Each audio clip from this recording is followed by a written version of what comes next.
Sausage. Hello, and welcome to another episode of First, the show where I, Mark Krishnez, gives you my first impressions on a game, and this here episode is all about Martha is Dead, a horror game. I know, big surprise with a title like that. Martha is Dead, and it's a horror game? Get the fuck out of here. With a heavy emphasis on photography, of all things, and when I say heavy emphasis, I mean it doesn't go full sim, but it is the most sim-like photography experience I've ever had in a game. And I think that's a really interesting direction to take that particular gameplay mechanic. And there are a lot of interesting things in Martha is Dead, but I'll get to all of that shortly and whether or not I think it works. So I played it for about 2 hours, and the setup is it's taking place during World War II in Italy. Your father is a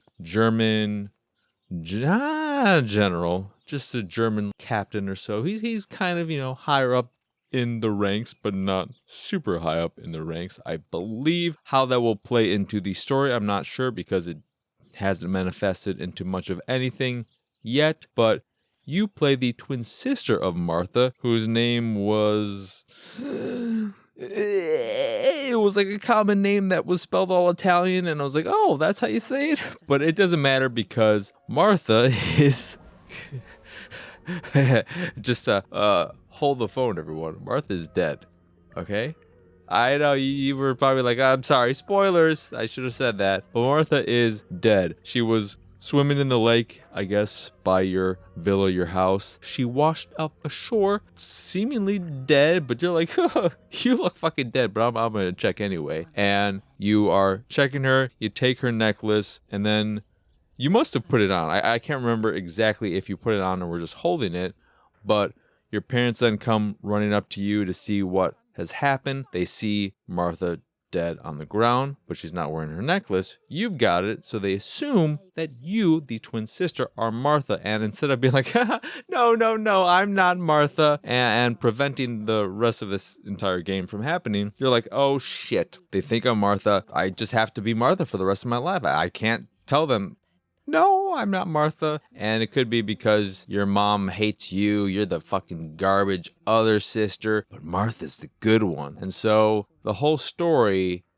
is existing because of the fact that you couldn't just say, hey, I'm not Martha. So you have to deal with a lot of the psychological turmoil, having to take on the identity of your sister, which apparently you're fucking perfect at because no one even bats an eye at you potentially not being Martha but actually your sister. I couldn't engage with it completely at any point because of the fact that I was constantly fighting against my frustrations and annoyances with the fact that all of this could have been prevented had you just said, hey, I'm not Martha. Martha is dead. Just say the title of the game and we're all good. And I think a lot of that has to do with personal things in my own life. So this may be a very, very, very me thing and why I have my issues with the story or not being able to fully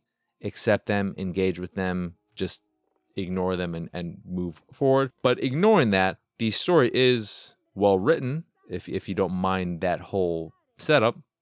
It is very well acted. The default language is Italian, and the performances are all great. I didn't check the English voice acting, which I think exists because the Italian voice acting was so very, very good. But it can, because of how story-driven it is, it can kind of halt the game a lot of times where you're not really doing much of anything because you are listening to the story, and since it is in Italian, if you choose to play it that way, you're going to be reading subtitles the whole time, and then you're not really going off and exploring and looking at this or that because you have to focus on the subtitles and reading the story. But it's a very well told, well acted, and well put together story. The gameplay bits are a bit all over the place. It's really weird. It looks good, as one would hope from a game like this, because it's set up mainly, or the core gameplay element is walking sim S, where you are in first person and you are exploring these small environments, finding clues or doing things that Martha would do, or setting things up for the funeral for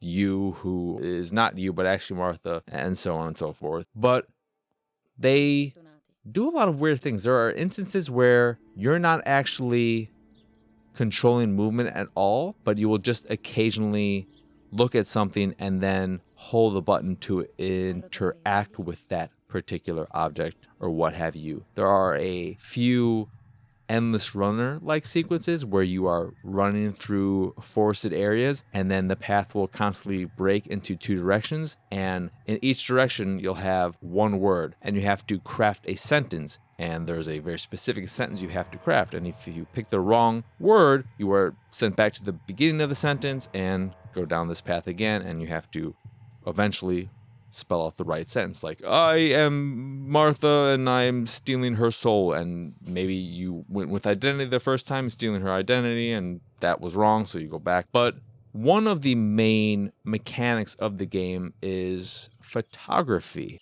and the interesting thing about the photography is that I don't play a lot of games where photography is a main mechanic, and I don't really mess with photo mode, so maybe this isn't really that unique. But in this game, you have your camera, and you have to factor in and manipulate many of the different aspects of it. You're not just pointing and shooting. It's not a point and shoot camera. You have to adjust the exposure, the focus. You have attachments like flashes and what have you that you can take on and off and use if the situation calls for them. And then when you are done taking your photos, you don't just magically have them. You have to go to your darkroom and then develop them as you would. All of these steps are simplified, and they tell you this repeatedly during the tutorial aspects of each phase, where they go through the process of developing a photo and they say you have to do this, but then in reality you would have to do it here and then do it 2 more times, but we're going to speed up that process and not make you do all those things. And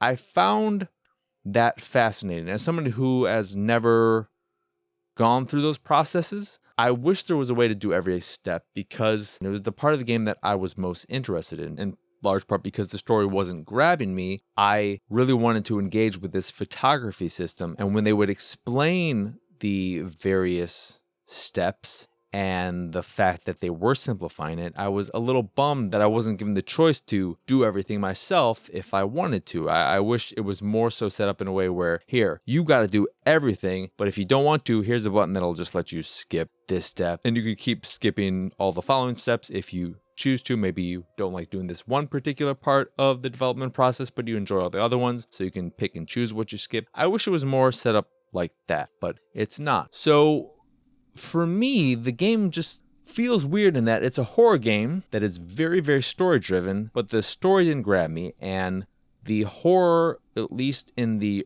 early goings-ons, it wasn't particularly scary, and I'm a big baby. I'm a big old baby, so if I'm not finding it scary, I would assume that people who love these games wouldn't find it scary at all. And then the photography element is interesting, but it doesn't go hard enough. It is almost there. It teases me. It's like putting a piece of cheese on a mousetrap, and it almost suckered me into wanting to play more. But it didn't grab me completely and snap my neck and kill me as well. I don't know where that analogy or anything was going. But in the end, Martha is Dead is a very well put together game. It looks good. The performances are great. Again, story is well told and written and all that. It just didn't work for me on a very personal level for various reasons. And I should also say there are some very graphic images. There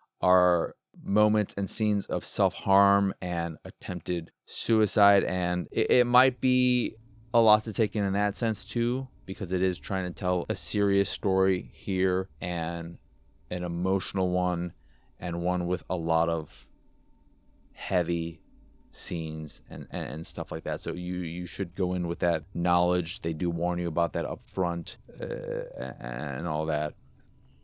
But despite how well put together so much of it is, it just didn't all come together. It kind of feels like multiple good parts that aren't fully developed, being put together in hopes that they will create this really unique and engaging experience, but the opposite ended up happening. I thought this part was pretty good and this other part was pretty good, but not good enough with how far developed they were to be fully engrossing and engaging. So after playing for about 2 hours, I was just kind of like,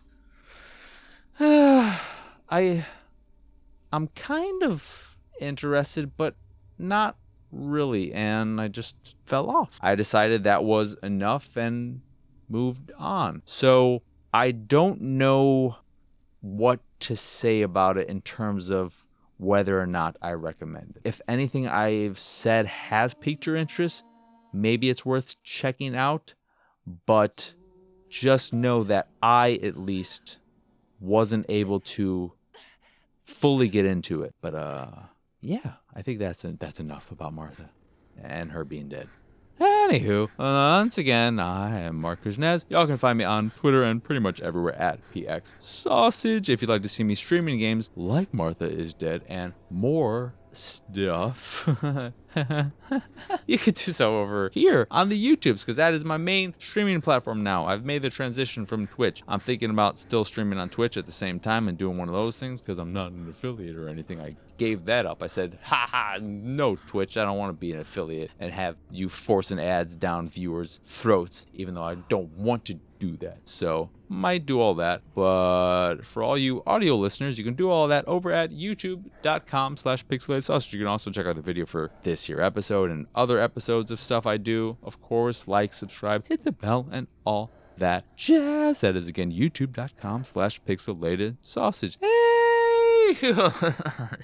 Speaking of pixelated sausage, if you put a dot and a com after that, what do you got? You got my website, pixelatedsausage.com, where you can find more stuff like this, as well as the art I make. And if you see some art you like, you can purchase a print of the piece you fancy. And if you fancy the site in general and anything that I do, please go over to patreon.com and support my stuff that way. That is the exclusive way of supporting me. I don't want to do anything else. I just want to do the Patreon. So if you like any of the poo-poo I do, you can go caca in my hand every month with a little Patreon support. I don't know what the hell that was. I'm sorry about that graphic, ugly, stupid image. Okay. Do I say anything else? No. So that will do it. I am dead now. I am dead. And so is this episode, because it is the end. Oh, thank y'all for watching or listening. I hope you enjoyed this here episode, and I hope you have a wonderful, wonderful rest of your day. Bye.